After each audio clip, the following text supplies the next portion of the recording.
जरूरी सूचना है आप सभी स्टूडेंट्स के लिए। स्टडी फॉर सिविल सर्विसेज का Android app Google play store में आ चुका है, उसको प्लीज तुरंत इंस्टॉल कर लीजिए।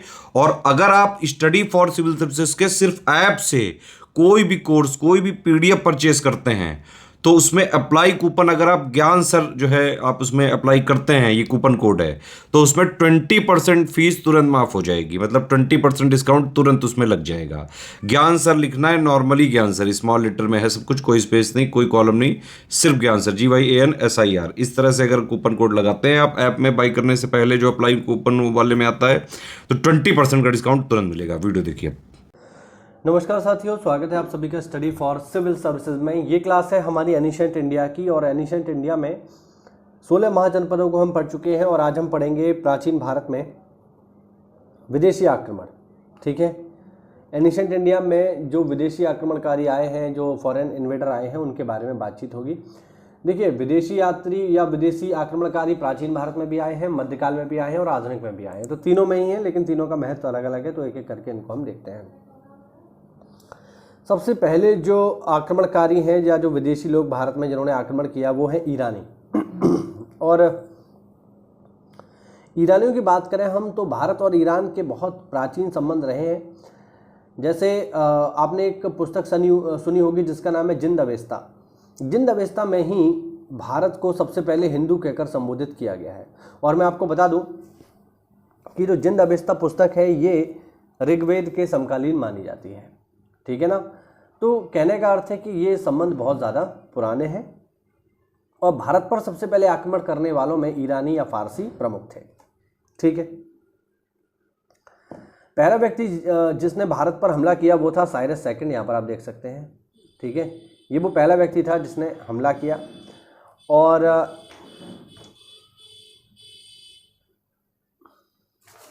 और अगर हम देखें यहाँ पे तो ईरान का राजा कुरुस या साइरस का जो उत्तराधिकारी था ये था डेरियस फर्स्ट। ध्यान रखना, इसे दारा प्रथम भी कहा जाता है। इसने 516 ईस्वी में कंबोज, पश्चिमी गांधार तथा सिंधु क्षेत्र पर इसने कब्जा कर लिया था। ध्यान रखना। अगर हम इम्पैक्ट की बात करें तो इम्पैक्ट क्या रहे, तो देखो, पहला इम्पैक्ट ये रहा कि भारत और पश्चिम के बीच व्यापार अच्छा हो गया, क्योंकि आक्रमणकारी आए तो अपने साथ बहुत सारी चीज़ें लेकर के आए। दूसरा, विदेशी व्यापार अच्छा हुआ हमारा। तीसरा, अगर हम देखें तो खरोष्टी लिपि का विकास हुआ अरामेक लिपि के सहयोग से। ठीक है, एक नई लिपि देखने को मिली, इसका नाम था खरोष्टी। और खरोष्टी का जन्म हुआ है ईरानी अरामेक लिपि से। ध्यान रखना। ठीक है, और अगर हम देखें यहाँ पे तो भारतीय जल तथा स्थल संपर्क साधनों में विकास हुआ, यानी लोग जमीन के माध्यम से और पानी के माध्यम से आपस में जुड़ने लगे। और अगर हम देखें तो खरोष्टी लिपि की अगर बात की जाए तो ये भारतीय पश्चिमोत्तर प्रांतों में प्रचलित थी। और जैसा कि मैंने बताया, इसका उद्भव ईरान की अरेमेक लिपि से हुआ है। और ये कैसे लिखी जाती थी, दाएं से बाएं, यानी लेफ्ट टू राइट, इस तरीके से, मतलब राइट टू लेफ्ट। ठीक है, इस तरीके से इसको लिखा जाता था। चलिए आगे बातचीत करते हैं। और आगे जो हमारा टॉपिक है वो है यूनानी आक्रमणकारी, जिसमें बेसिकली हम बात कर रहे हैं सिकंदर की। ठीक है, लिखा हुआ है ईरानी आक्रमण के बाद मकदूनिया या मैसेडोनिया का निवासी सिकंदर, इसने भारत पर हमला किया। सिकंदर जो है मैसेडोनिया के क्षत्रप फिलिप सेकंड का पुत्र था। ध्यान रखना, इसके पिता का नाम है फिलिप द्वितीय। इसने भारत पर हमला कब किया? इसने भारत पर हमला किया है 326 ईस्वी में। जब इसने भारत पर हमला किया उस समय भारत पर धनानंद का शासन था। ध्यान रखना, नंद वंश के शासक धनानंद का इस समय शासन था। इसने भारत पर हमला किया। भारत पर हमला करने के लिए इसने खैबर दर्रे का यूज़ किया, जैसा कि देख सकते हैं आप लोग, इंपॉर्टेंट है। इसने भारत पर हमला करने के लिए खैबर दर्रे का इस्तेमाल किया। और भारत में प्रवेश करने के बाद इसने अश्वजीत, निशा तथा अश्वक जनजातियों को हराया। ठीक है, इनको हराने के बाद वह और आगे बढ़ा और फिर वह प्रवेश करता है तक्षशिला में, जहाँ तक्षशिला के शासक अंबी ने उसके सामने आत्मसमर्पण कर दिया, हथियार डाल दिए और सिकंदर से जाके वह मिल गया। उसने ये कहा कि आप हमें छोड़ दीजिए, युद्ध में हम आपकी सहायता करेंगे।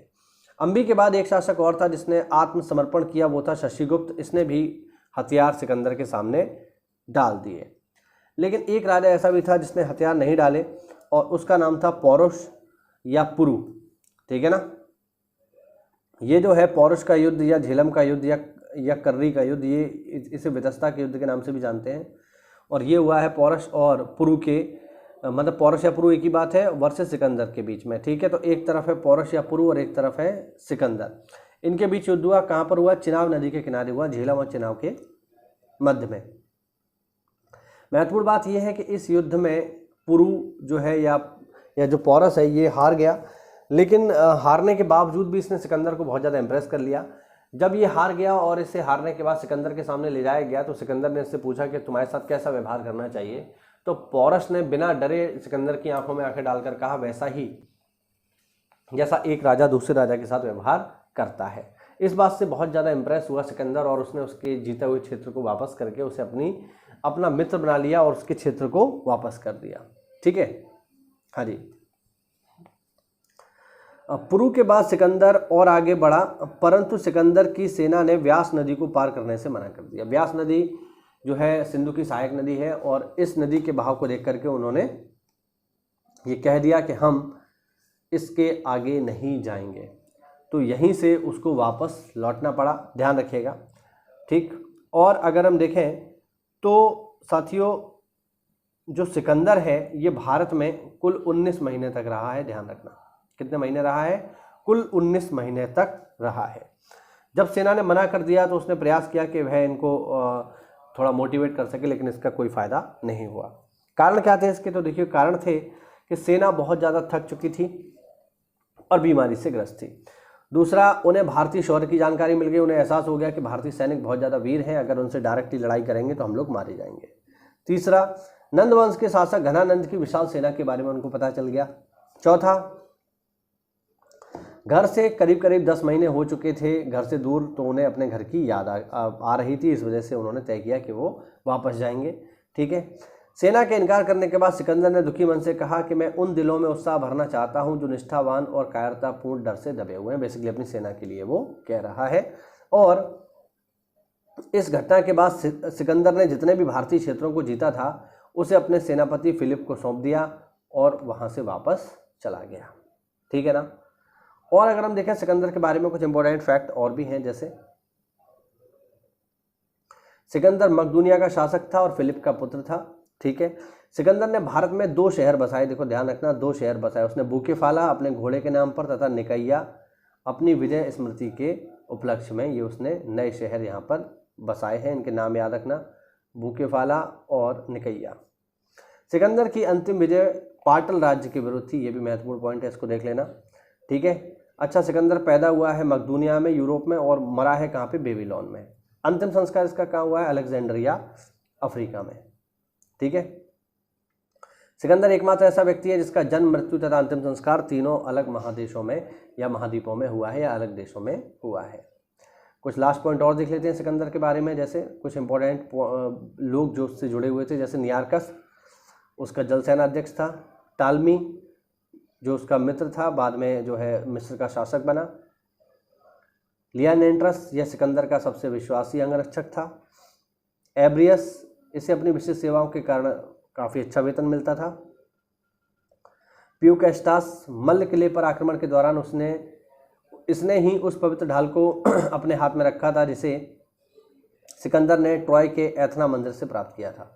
इस ढाल को सिकंदर सदैव अपने पास रखता था। ठीक है, हेफेस्तियान और पोडिया सिकंदर के सेनापति थे। इसी के साथ सिकंदर हुआ हमारा समाप्त। ठीक है, अगले वीडियो में जो अन्य आक्रमणकारी हैं उनके बारे में चर्चा होगी। उम्मीद करता हूँ सिकंदर के बारे में आपको महत्वपूर्ण जानकारी मिली होगी। तो ऐसा है तो वीडियो को लाइक करिए, चैनल को सब्सक्राइब करिए। मिलते हैं अगली क्लास में, तब तक के लिए जय हिंद, जय भारत, वंदे मातरम।